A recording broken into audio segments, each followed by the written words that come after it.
igitsinze uyu munsi kandi ni demokarasi y'ukuri, demokarasi nk'uko abarundi bayumva kandi bayifuza. Namwe murazi ko ico abarundi bifuza ari ubutungane bw'ukuri.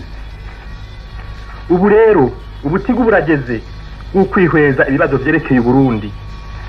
Ivyo bibazo murabizi namwe, hari ukongereza itunga ry'igihugu, hari biraba amatongo yanyu, hari biraba uguteza imbere abato bato n'abakene.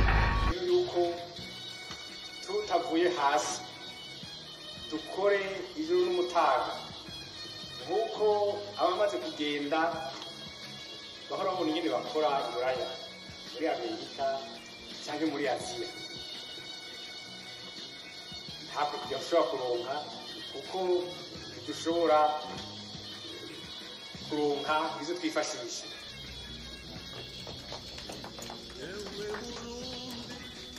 This idea of intervention of foreign troops has been very badly received by Burundian population, and personally I don't believe that this can be a solution. The solution of Burundian problems is in a... Barundi kazi. Uburundi bushasha mwaraye mutoye bugiye kurangwa n'iki? Ubwa mbere amahoro kuri bose. Nkuko mubizi mu myaka iheze igihugu cacu caraguye mu isanganya akatari gake. Umubabaro abarundi bagize wabahaye umutima wo gukunda amahoro kurusha. Koko biraboneka ko abarundi munyote wa mahoro. Amahoro mu gihugu cyanyu, amahoro mu makomine yanyu, amahoro mu mitima yanyu, amahoro mu ngo zanyu.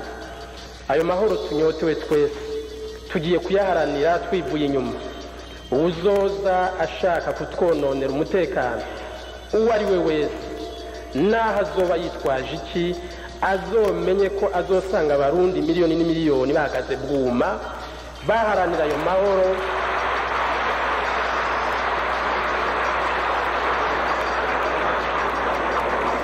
Baharanira ayo mahoro twagwaniye kandi twaraye dutsindiye. Turamaze kubona amashirahamwe amwe twifuza ko azadufasha kubaka igihugu. Mugabo maraporo dusanga dufise ava mu bushikiranganje butandukanye, ugasanga inzira twasezereye twebwe niyo riko barakorera ko yo gucanisha mu canke kuvangura abarundi, ugasanga amashirahamwe biziziwe n'ubwoko. Ewe Burundi ucurarange usani juru risharijimiye usana kayaga ko kumugoroba usana amazi y'umusarara ekusana ya kuva Burundi bwikukira abarundi ntibaratora agatiro ngo baruhuke maze bishimira ubwiza bw'igihugu Imana yabahaye, igihugu c'amata n'ubuki, umutima wa Afrika. Iki gihugu cyaremanye ubutunzi ntangere, ariko bene bwo barabuze akanya ko kwicarana ngo basabikanye ibyiza Imana yabahaye. Kuva umuganwa Rudoviko Rwagasore agandaguwe, abarundi basigaranye umuvumo wo kwankana hagati yabo. Byose bitangura neza na neza mu ijoro rya 29 na Mukiza umwaka w'1972, ubwo umwami wa nyuma w'u Burundi Charles Ndizeye yagandagurwa. Kugeza n'iyi saha akaba atawuzi neza aho yashinguwe. Ico gikorwa c'ubunyamaswa ku mwami w'u Burundi cyakurikiye ubwicanyi bw'agahomerabunwa bwakorewe abahutu bagera ku 300. Abarondegwa cyane ico gihe barabize n'abari mu nzego muri ico gihe. Kuva ico gihe abarundi bakomeje kurabana ribi, bicamwe imigwi ibiri yankana urunuka, kandi bose ari bene Ntare Rushatsi yafonze ubwami bw'u Burundi kuva mu mwaka w'1500. Ewe Burundi ucurarange usane juru risharijimiye. Mu gihe ibindi bihugu byariko biriyubaka, u Burundi bwariko burasubira inyuma nk'ibirenge. Umusirikare w'ipete rya koloneli yavuka mu Rutovu mu ntara ya Bururi mu 1972 yatahutse mu Burundi avuye kuri ivya gisirikare mu Bubirigi. Colonel Jean Baptiste Bagaza ku myaka yiwe 30 afatanije n'abandi basirikare biyemeje kubogora igihugu cyariko kiratemba maze batembagaza ubutegetsi bwa Michel Micombero. Hari ku itariki imwe ukwezi kwa 11 umwaka wa 1976. Agishika ku butegetsi yashimikiye ku iterambere ry'igihugu, atangura kwiga uko yoteza imbere ubutunzi bw'igihugu bwari bugeze aho umwasa ashaka. Yagiranye umubano mwiza n'ibindi bihugu, ku isonga igihugu cy'u Rwanda yagifata nk'igihugu kivukanye, gushika naho orchestre Impara bamuririmbira karirimba ati uragahora ku ngoma wewe Bagaza, umukuru w'igihugu cy'u Burundi.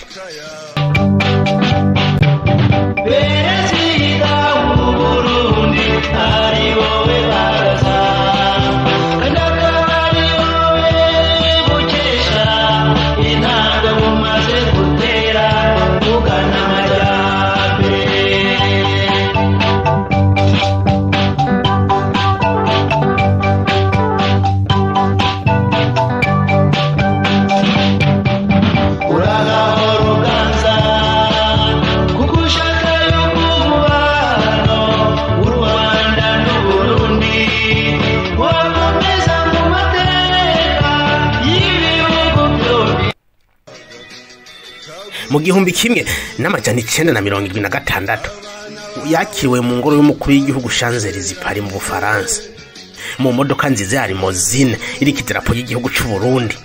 Yakiranye icubahiro kidasanzwe maze agirana umubonano na mugenzi we w'Ubufaransa Giscard d'Estaing. Aha hose kwari kurondera imigenderanire myiza kugira Uburundi ntibube nyamigendako. Nawe murazi ko atari miri menshi. Yateje imbere igisata c'indero, ibitigiri by'abaja ku ishuri biva ku bice 19% mu mwaka wa 1976 bigera ku bice 85% mu myaka 10 yakurikiye. Ibikorwa byinshi yakoze biracaboneka, aha twavuga amashuri, amabarabara, amavomo y'amazi, amavuriro, amatonorero y'ikawa, ingomero z'umuyaga nkuba n'ibindi. Yazanye politike nshasha yo kugwiza ibipimo by'ikawa, ibintu byatumye umwimbo w'ikawa wiyongera maze Uburundi bukahungukira amafaranga y'agaciro. Yazanye politiki yo kwiteza imbere mu bene gihugu, ashaka ko abarundi begerana bakaba mu mavirage kugira bikunde bakora imirimo y'ubucuruzi buzana amafaranga babikishije mu makoperative. Iyi migambi ikaba yarishigikiwe n'ibihugu byari bicuditse n'u Burundi ndetse na Banque Mondiale. Ku bijanye na diplomasi, nyibuke ko ico gihe hari impome zibiri zari zihanganye mu ntambara yiswe Guerre Froide. Uburundi bwari hagati na hagati, ibintu vyatuma abapartenere b'abarundi mu bijanye n'ivy'ubutunzi bava mu mpande zose z'isi. Ariko uyu mukuru w'igihugu ntiyahuza cyane n'idini rya Katolika mu Burundi. Yakunda kuvuga ko adatahura impamvu idini rya Katolika ridatanga ikori. Yabibona nk'akarenganyo kuko yafata Eglise Catholique nk'ayandi ma entreprise yose, ati rero bakwiriye gutanga ikori nk'abandi. Yabudije amahwaniro y'abakristo b'idini rya Katolika yitwa Sahwanya. Ibi byamutera impungenge kuko yabona ko muri ayo mahuriro hashobora kuba habera inyigisho zishobora guhungabanya ubutegetsi bwiwe, na cyane cyane ko hari ubwoko bwari bwarashizwe inyuma kuva kera, ubu bwari ubwoko bw'abahutu. Yanka rero ko hashobora kuvukira imigwi ishobora kugwanya ubutegetsi bwiwe. Aya mahuriro yarayahagaritse. Ariko nubwo yari kararondera umwansi hanze yaribesha cyane. Umwansi bari bahagararanye ndetse bavuka hamwe, basa n'abangana, bose bizi bya gisirikare kandi bavyiga mu gihugu kimwe. Ubu tuvuga ni Major Petro Buyoya. Nkuko Bagaza yakunda kubigenza agafata indege akaja kubona n'abandi bategetsi b'isi, niko byagenze mu kwezi kwa Nyakanga mu mwaka wa 1987. Yafashe indege imushikana Quebec muri Canada, ariko agishikayo yabwiwe ko yakuwe ku butegetsi na Major Petro Buyoya. Bagaza ntiyagarutse mu Burundi, yahungiye mu Buganda, ariko havarunguruza aja muri Libya kwa mugenzi we Muammar Gaddafi, aho yahabaye gushika mu mwaka wa 1993. Igihugu cyari higiye mu minwe y'undi mujene yari agifise amaraso ashushe yari yavukiye mu Rutovu mu mwaka w'igihumbi kimwe n'amajana 1949. Yize nawe ibijanye na gisirikare mu gihugu c'Ububirigi ndetse abandaniza mu Bufaransa. Yize nawe ibijanye na gisirikare mu gihugu c'Ububirigi, mu Bufaransa ndetse no mu Budagi. Agishika mu Burundi yagenye kuba chef de peloton Igitega, mu nyuma agirwa commandant d'escadron, amabanga yabayemo kugira mu mwaka w'igihumbi kimwe n'amajana 1980. Uko imisi yagendera hera niko yagendera ahabwa promotion, kuko mu mwaka w'igihumbi kimwe n'amajana 1982 yagizwe komanda wa batayo, amabanga yamaze nk'imyaka 2, kuko mu gihumbi kimwe n'amajana 1984 yagizwe chef du bureau chargé de l'instruction et des opérations à l'état-major général. Kugeza nta yindi promotion yarakeneye. Ivyakurikiye yaravyimenyeye mu guhirika ubutegetsi bwa mugenzi we Jean Baptiste Bagaza mu mwaka w'igihumbi kimwe n'amajana 1987.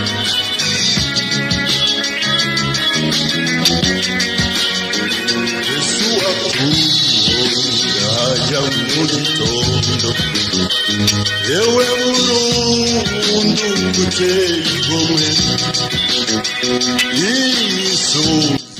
kuri iyi manda yiwe yiyemeje kunywanisha abarundi, ariko kunywana kw'abarundi kwari kukiri kure nk'ukwezi. Nako reka mvuga izuba kuko ukwezi ko kuri hafi.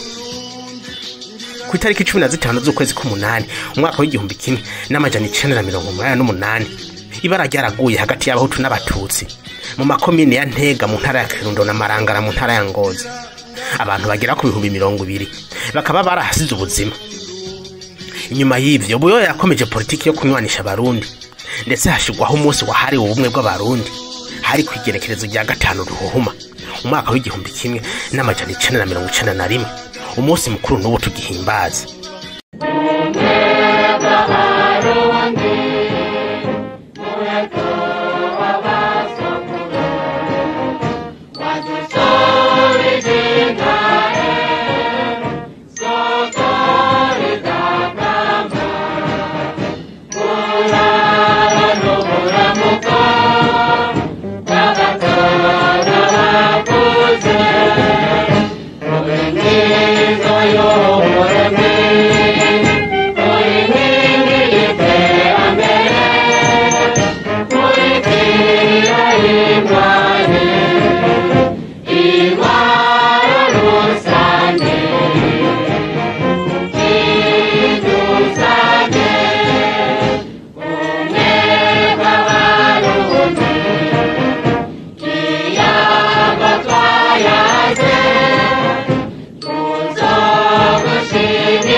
n'amajana 1992 hahinduwe ibwirizwa shingiro, ndetse ubutegetsi bwemereye indi migambi, kuko kuva Burundi bwikukira bwarangwa n'umugambi umwe ari wo Iprona. Ni muri iyo misi umugambwe Sahwanya Frodebo wari urongowe na Melchior Ndadaye wisuganya kugira na uzohigwa no mu matora yarategekanijwe mu mwaka w'igihumbi kimwe n'amajana 1993. Ariko uyu Ndadaye yari yiyemeje guhiganwa na Buyoya yarinde. Ise naho twihutishije ibintu, ariko reka dusubire inyuma gatoyi na kare ntaco twihutira. Ndadaye Melchior yavutse ku itariki 28 z'ukwa gatatu mu mwaka w'igihumbi kimwe n'amajana 1953 muri komine ya Bihanga mu ntara ya Mwaro. Uyu yavutse mu muryango w'abana 10 bakomoka ku bavyeyi Pio Ndadaye na Tereza Bandusha ubwenge. Yize amashuri y'intango mu Mbogora, abandaniriza muri Energie Lycée Normal de Gitega mu mwaka w'igihumbi kimwe n'amajana 1966. Amagome yo mu 72 yatumye ahungira mu gihugu c'u Rwanda, acabandaniriza amashuri kuri Groupe Scolaire Officiel de Butare gushika mu mwaka w'igihumbi kimwe n'amajana 1975. Ndadaye yabandanirije amashuri muri kaminuza y'igihugu c'u Rwanda, yiga ibijanye no kwigisha gushika mu mwaka w'igihumbi kimwe n'amajana 1980, aho yaronse urupapuro rw'umutsindo rwa lisansi. Yahavuye aronka akazi ko kwigisha Isave hafi y'igisagara ca Butare mu gihugu c'u Rwanda, akazi yabayemwo gushika mu gihumbi kimwe n'amajana 1983 imbere yuko ataha mu Burundi. Ibijanye na politike yari yabitanguye kuva kera mu mwaka w'igihumbi kimwe n'amajana 1976, yashinze umuhari Mouvement des étudiants progressistes Barundi au Rwanda Bampere. Uyu wari umuhari w'abanyeshuri bari barahungiye mu gihugu cy'u Rwanda. Mu mwaka w'igihumbi kimwe n'amajana 1979 yashinze umugambwe w'abakozi b'u Burundi ubu. Wari umugambwe washimikira ku vyiyumviro bya gisocialiste. Muri uyu mugambwe yari afise akazi kadasanzwe, niwe yarajejwe gutangaza amakuru na propaganda y'umugambwe abicishije mu binyamakuru by'uwo mugambwe Le Flambeau na Ukuri. Mu ntango z'umwaka w'igihumbi kimwe n'amajana 1980 mu mugambwe ubu hadutse kutumvikana, bamwe bashigikira ko bofata ibigwanisho bagatembagaza ubutegetsi bwa Bujumbura. Abandi harimo Ndadayina ntibantunganya baja ku ruhande rwa demokrasi guhindura ubutegetsi biciye mu matora. Bizera ko intambara atacizomarira abarundi, ahubwo bakwiye guhindura ibintu babicishije mu nguvu z'abanyagihugu. Mu mwaka w'igihumbi kimwe n'amajana 1983 yapfuye mu mugambwe wa ubu yitahira mu Burundi bwa Nyaburunga. Ageze mu Burundi mu mwaka wakurikiye yaciye yubakana na Laurence Nininahazwe, umukobwa bari bamaze igihe gitari gito bakundana. Baje kubyarana abana batatu kugira mu mwaka w'igihumbi kimwe n'amajana 1993. Kuva mu mwaka w'igihumbi kimwe n'amajana 1984 yakoze kuri Centre Neuropsychiatrique Kamenge mu gisagara ca Bujumbura, aho yahavuye yungururiza muri Kopeke Gitega mu mwaka w'igihumbi kimwe n'amajana 1986. Muri uyu mwaka Ndadaye nabo bahoze bahuje ivyiyumviro muri ubu bashinze umugambwe mushasha Front for Democracy in Burundi Frodebo. Umugambwe wahavuye rero witabira amatora yo mu gihumbi kimwe n'amajana 1993. Usana mazi y'umusarara ekusanimana yakungariye ekusanimana yakungariye. Muri kampanye y'aya matora ibintu byari bishushe. Iprona oye! Major Petero Buyoya oye! Major Petero Buyoya komera!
Frodebu oye! Pepe oye! RPB oye! Bashinga ntaye bapfasoni gwaruka nk'abantu baza kubabwira ngo mudatoye muhorona ngo hazoba ingwano. Ndazi ko ari niko ruvyino baririmba aho baciye hose. Iryo niterabwoba. Mbega iyo ngwanoga bazoza baporona basigaye bari kurusha ibangana gutya nibo bazoza gutera ingwano ku miliyoni 5 zirenga z'abarundi bishakira amahoro. Nibo bazoza gutera iyo ngwanoga.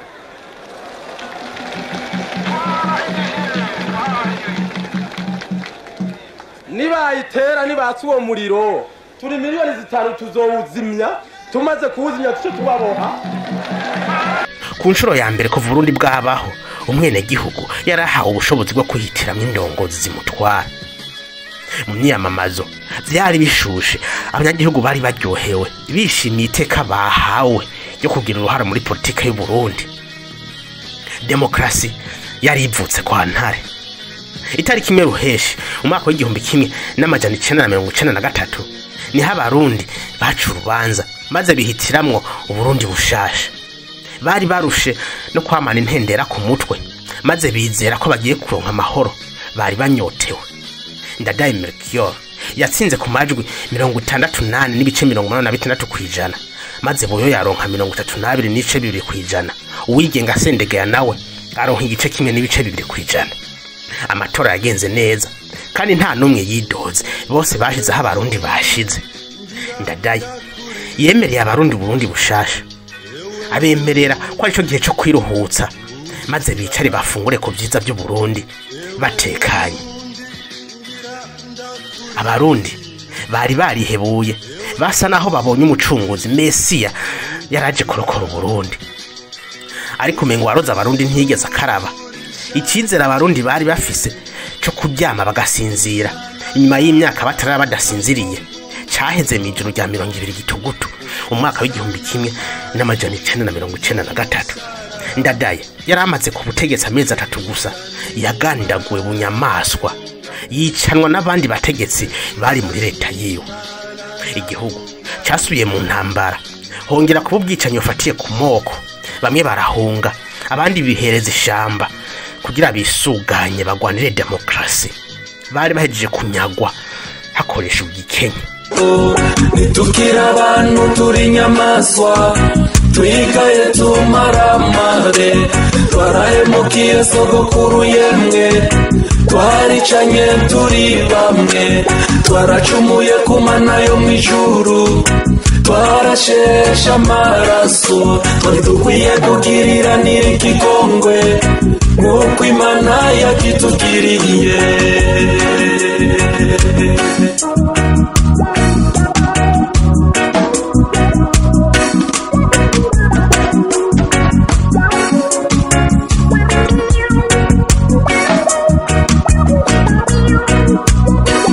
Mu gihumbi kimwe n'amajana 1995 habaye ubwicanyi muri kaminuza y'u Burundi. Abacitse ku icumu bamwe barahunze, abandi basanga bene wabo bari baragiye mu ishamba. Muri aba baganye ishamba harimo umugabo nawe yahavuye yongera kubicizera ku Barundi. Uyu ni Petero Nkurunziza. Icumi bubamfi nk'inzo mu kujo, yumvise rumariza n'ibipfu vyiwe yemwe bavogera. Uyu yashikiye mu muhari CNDD na FDD, byose byatwagwa na Leonard Nyangoma. Ariko akaba yahavuye asubirizwa na Jean Bosco Ndayikengurukiye, nawe nyene yahavuye akugwa mu nyuma. CNDD, Conseil National pour la Défense de la Démocratie, na FDD, Force pour la Défense de la Démocratie, navyo vyahavuye bifatana bivyara umuhari CNDD FDD. Ico gihe urugamba rwari rushushe hagati y'abasirikare b'igihugu n'izi ngabo zari ziyemeje guhabuza demokrasi yari inikiwe mu menshi. Ingekavamanga washike nikitabo che. Mu mwaka wa 2002 Petero Nkurunziza yatowe kuba umuyobozi w'umuhari CNDD-FDD. Itariki 16 z'ukwezi kwa 11 umwaka wa 2003 i Dar es Salaam mu gihugu ca Tanzania hasinywa amasezerano ya CNDD-FDD na leta y'u Burundi, amasezerano yo guhagarika intambara. CNDD-FDD iba yemeye gushira ibigwanisho hasi, humvikana gusangira ubutegetsi biciye mu nzira ya demokrasi. Ico gihe President Buyoya yari yaragarutse ku butegetsi akubise coup d'etat Sylvestre Ntibantunganya mu mwaka w'igihumbi kimwe n'amajana 1996. Amasezerano ya Arusha yatewe ku mukono mu mwaka wa 2000 yemerera abahutu nabo kuja mu nzego z'igihugu, ndetse Buyoya acagena Domitien Ndayizeye abicegera ciwe. Wahavuye amusubirira mu kibanza c'umukuru w'igihugu mu mwaka wa 2003. Tugaruke kuri amasezerano yo guhagarika intambara. Aya yari mingingo 8 ategwa k'igikumu na Domitien Ndayizeye yari president wifata kibanza. Yagiye aserukira leta y'u Burundi hamwe na Petero Nkurunziza yari yagiye aserukira umuhari CNDD-FDD. Abandi basinye kuri amasezerano harimo president wa Afrika y'Epfo Jacob Zuma, Joaquim Chissane president wa Mozambique, Yoweri Kaguta Museveni president wa Uganda, Alpha Umar Konare yaje hagarariye ubumwe bwa Afrika, Ali Mohamed Shein yasinye mu kibanza ca Benjamin Mkapa president wa Tanzania, hamwe na Berhanu Dinka yaje aserukira umuryango mpuzamakungu. Intambara yase nahirangiye kuko na Parepehutu FNL yari isigaye mu ishamba nawe yahavuye ishira ibigwanisho hasi mu misi yakurikiye. Abarundi bongeye guhabwa amahirwe yo kwitorera indongozi, maze mu mwaka wa 2005 imigambwe yongera kwiyamamaza. Amatora yahavuye atahukana n'umugambwe CNDD-FDD wari washize imbere Petero Nkurunziza. Nitukira abantu turi nyamaswa, twigaye tumaramare, twarahemukiye sogokuru yemwe, twaricanye turi bamwe.